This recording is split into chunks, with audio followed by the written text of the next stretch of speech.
Timur جب فارس پہنچا تو کچھ ہی دنوں بعد اس کے بیٹے عمر شیخ نے کبوتر کے ذریعے پیغام بھیجا کہ چین سے ایک وفد آیا ہے جو سمرقند میں ٹھہرا ہوا ہے۔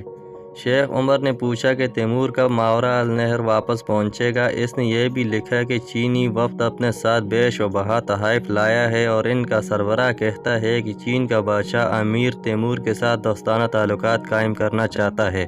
تیمور نے اپنے بیٹے کو لکھا کہ فارس اور لرستان میں ان کا کام ختم ہو چکا ہے، وہ عنقریب ماوراء النہر لوٹ رہا ہے۔ اس نے اپنے بیٹے کو ہدایت کی کہ وہ چینی وفد کی آؤ بھگت کرے اور اس کی آمد تک روکے رکھے۔ اگر تیمور اصفہان اور رے کے رستے سمرقند پہنچنا چاہتا تو اسے ایک بہت طویل سفر کرنا پڑتا، چنانچہ وہ ریگستان کا رستہ اختیار کر کے خراساں کی طرف روانہ ہو گیا۔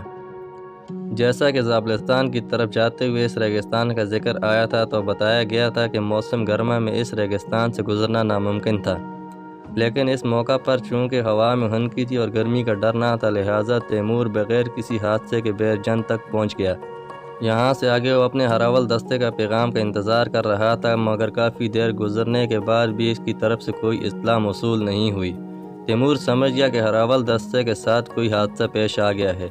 تیمور نے ایک اور دستہ ان کے تعاقب میں روانہ کیا تاکہ اصل احوال معلوم کر سکے۔ دوسرے دستے نے آگے پہنچ کر پیغام بھیجا کہ ہراول دستے کے تمام ارکان کو موت کی گھاٹ اتار دیا گیا ہے اور ان کا سارا سامان بھی لوٹ لیا گیا ہے۔ تیمور جس مقام پر موجود تھا اس کا نام ہنگر تھا، وہ بیرجنگ سے ایک منزل کی دوری پر تھا۔ تیمور نے ہراول دستے کی ہلاکت پر فوری حکم دیا کہ بیرجنگ کے حاکم کو اس کے حضور پیش کیا جائے۔ جب وہ سٹپٹاتا ہوا آیا تو تیمور نے اس سے پوچھا کہ آیا وہ جانتا ہے کہ کس نے اس کے آدمیوں کا خون بہایا ہے؟ وہ بولا، امیر والا، اس علاقے میں کسی کی اتنی جرت نہیں کہ تمہارے آدمیوں کی طرف آنکھ اٹھا کر دیکھ سکے۔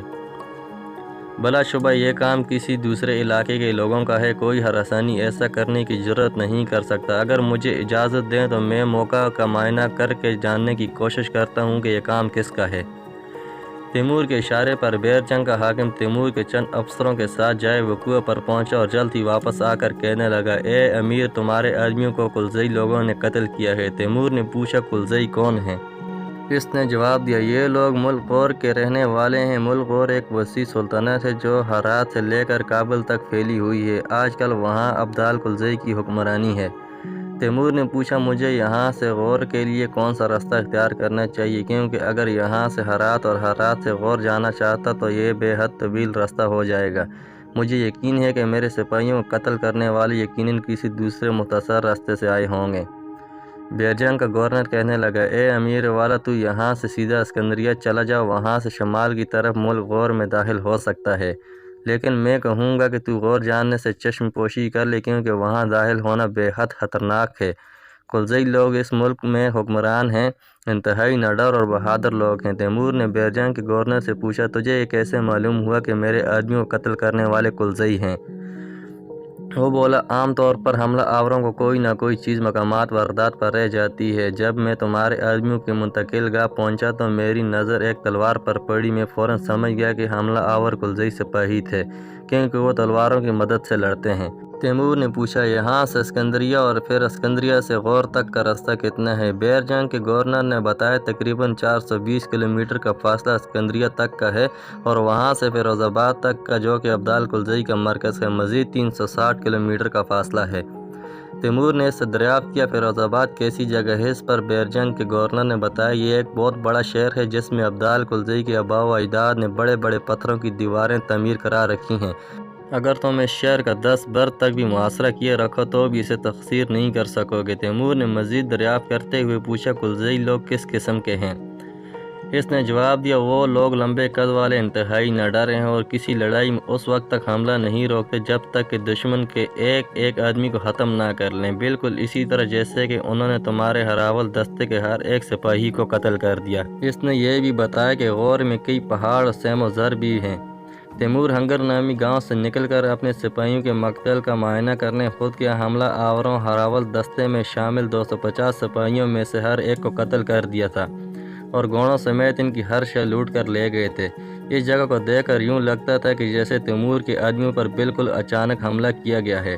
یہ بات بے حد عجیب تھی کہ کیونکہ ہراول دستے کو آگے معلومات کے حصول کے لیے بھیجا جاتا ہے اور ان کا کام ہوتا ہے کہ ارد گرد کی ہر شے پر گہری نظریں رکھیں اور کسی بھی خطرے کی صورت میں باقی فوج کو فوراً مطلع کریں۔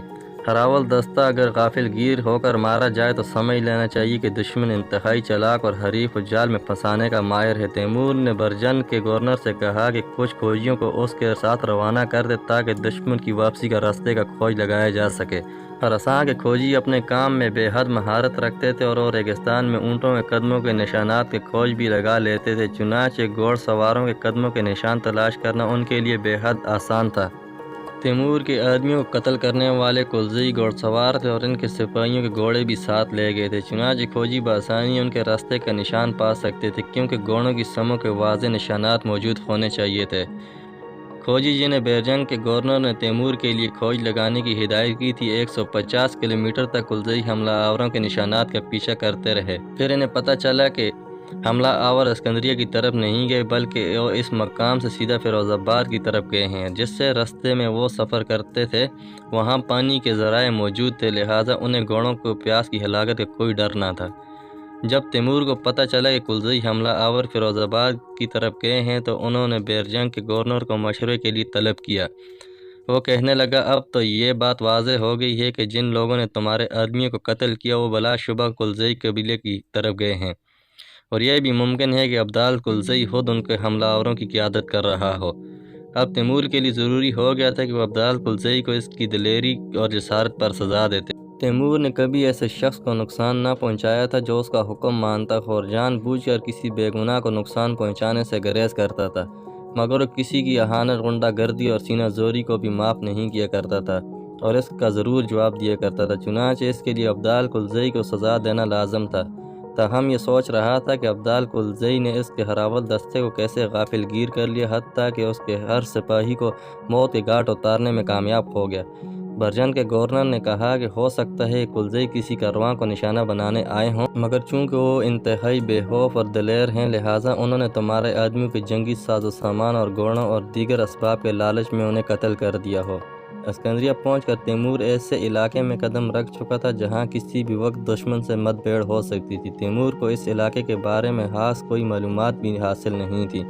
اسکندریہ میں اسے طویل قامت مرد نظر آئے جن کی نیلی آنکھیں اور سنہرے بال تھے، ان میں سے ہر کوئی خود کو گرم چادر میں لپیٹے ہوئے تھا، یہ چادر اس کے کانوں پر رکھی ہوئی تھی۔ تیمور کو بتایا گیا کہ یہ لوگ پٹھان قبائل سے تعلق رکھتے ہیں جو قریبی پہاڑی علاقوں میں رہتے ہیں اور گاہے بگاہے مختلف اشیاء خریدنے کے لیے شہر آتے ہیں۔ یہاں تیمور نے راستہ بتانے والے اور چند نئے لوگ بھی ساتھ لیے اور کچھ لوگوں کو راستہ فراہم کرنے کے لیے آگے روانہ کر دیا۔ تیمور کو علم تھا کہ سرد موسم کی آمد تھی اور فوج کے سپاہیوں اور گرم کپڑوں کی اشد ضرورت تھی، لہٰذا تیمور نے زیادہ فراہم کرنے کے لیے ہدایت کی تھی کہ جس قدر ممکن ہو سکے گرم کپڑے، چادریں اور کمبل خرید لیں، کیونکہ وہ ایسے راستے سے گزر رہے تھے جہاں یہ چیزیں بکثرت دستیاب تھیں۔ تیمور کی رہنمائی کرنے والے کھوجیوں نے بتایا کہ ابدال کلزئی کا دارالسلطنت فیروز آباد انتہائی سرد علاقے میں واقع ہے اور عین ممکن ہے کہ تیمور کی فوج کو وہاں پہنچ کر برف کے طوفانوں کا سامنا کرنا پڑے، جس کے باعث اس کے فوجی شدید ٹھنڈ کے ہاتھوں پریشان ہو سکتے تھے۔ تیمور نے ان سے کہا کہ میں ایسے آگ لگاؤں گا کہ میرے سپاہیوں کو سردی کا احساس نہ ہوگا۔ وہ لوگ حیرت سے تیمور کی طرف دیکھنے لگے اور سمجھ رہے تھے کہ تیمور سچ مچ آگ جلانے کی بات کر رہا ہے، حالانکہ اس کا مطلب کچھ اور تھا۔ تیمور زیادہ تیز رفتاری سے آگے نہیں بڑھ رہا تھا کیونکہ وہ اپنے سپاہیوں کو تھکاوٹ کا شکار نہیں کرنا چاہتا تھا، دوسرا اس لیے جان بوجھ کر آہستہ چل رہا تھا کہ شیخ عمر کی فوج بھی اس سے آ ملے۔ اس نے نئی صورتحال کے بارے میں آگاہ کر کے بلوایا تھا۔ شمال کی طرف جاتے ہوئے تیمور کی فوج اسی راستے سے جا رہی تھی جس پر گزر کر محمود غزنوی ہندوستان پہنچا اور سومنات فتح کیا تھا۔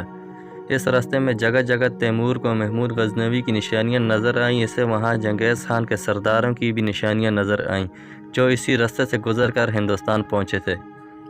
کبھی کبھی کسی پہاڑ کی چوٹی پر کوئی چھوٹا قلعہ بنا نظر آتا، یہ کسی کو پتہ نہ تھا کہ چھوٹے چھوٹے قلعے کس نے بنوائے تھے یا وہاں کون رہا کرتا تھا اور کس زمانے میں ان کو تعمیر عمل میں آئی۔ ایک روز ایسے مقام پر پہنچ گئے جسے راستے کی رہنمائی کرنے والوں کے بقول بامیان کہا جاتا تھا۔ یہ جگہ کسی دنیا کے سب سے بڑے بت خانے کے طور پر مانی جاتی تھی، بتوں کے اس وقت بھی آثار نظر آ رہے تھے۔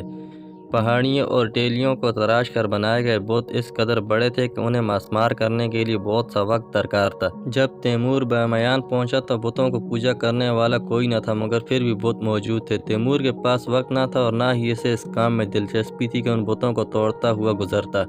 ویسے بھی وہ جب جنگ کے لیے نکلتا تو صرف سپاہیوں اور آلات جنگ کے ساتھ روانہ ہوتا اور انسانوں کے ساتھ ہی جنگ کرنا مردانگی خیال کرتا۔ بے جان چیزوں کے ساتھ لڑنا اپنی شان کے خلاف سمجھتا تھا۔ بامیان پہنچتے ہی ظاہر ہو گیا کہ ان کا سفر مزید طویل ہو گیا ہے، کیونکہ وہ ایک ایسے علاقے میں سفر کر رہے تھے جہاں شدید سردی پڑتی تھی۔ تیمور کے تمام سپاہی پوستین پہنے ہوئے تھے، اسی لیے سردی کے عذاب سے بچے رہے۔ تاہم جہاں پڑاؤ ڈالتے تو گھوڑوں کے لیے نمدہ سے ڈھکے عارضی طویلے بنا لیتے۔ اس شہر میں اشیاء خوراک کی کمی نہ تھی، تاہم سردی پریشان کر رہی تھی۔ تیمور کو امید تھی کہ فیروز آباد پہنچ کر وہ شہر کے گرم گھروں میں قیام کریں گے۔ تیمور نے اپنے بیٹے کو پیغام بھیجا کہ چونکہ عبدال کلزئی نے ہم پر حملہ کر دیا ہے، لہٰذا جتنا جلدی ہو سکے مدد کے لیے پہنچ جائے۔ اس نے اپنے بیٹے کو ہدایت کی تھی کہ چینی وفد سے کہو کہ اگر ہو سکے تو کچھ انتظار کرے، چند مہینوں بعد تیمور واپس آ جائے گا۔ تیمور نے ہدایت کی تھی کہ چینی وفد کی خاطر مدارت میں کوئی کمی نہ آنے پائے۔ اگر وہ خود ٹھہرنا نہ چاہتے ہوں تو باعزت طور پر رخصت کیا جائے۔ تیمور کے نزدیک ایلچی کی عزت افزائی کرنا خود بادشاہت کی عزت کرنا تھا۔ ایک بادشاہ دوسرے بادشاہ کی عزت کر کے اپنی عظمت کا ثبوت دیتا ہے۔ تیمور نے اپنے بیٹے کو پیغام بھیجا تھا کہ وہ ایک امدادی فوج جس کے سپاہیوں کی تعداد کم از کم 20,000 ہو، بدخشاں کے رستے قبرستان روانہ کر دے اور وہ ملک غور میں تیمور سے آ ملے۔ تیمور کو علم تھا کہ بدخشاں کا حاکم اس کا دوست ہے اور اس کی امدادی فوج کو وہاں سے گزرتے ہوئے کسی مشکل کا سامنا نہیں کرنا پڑے گا۔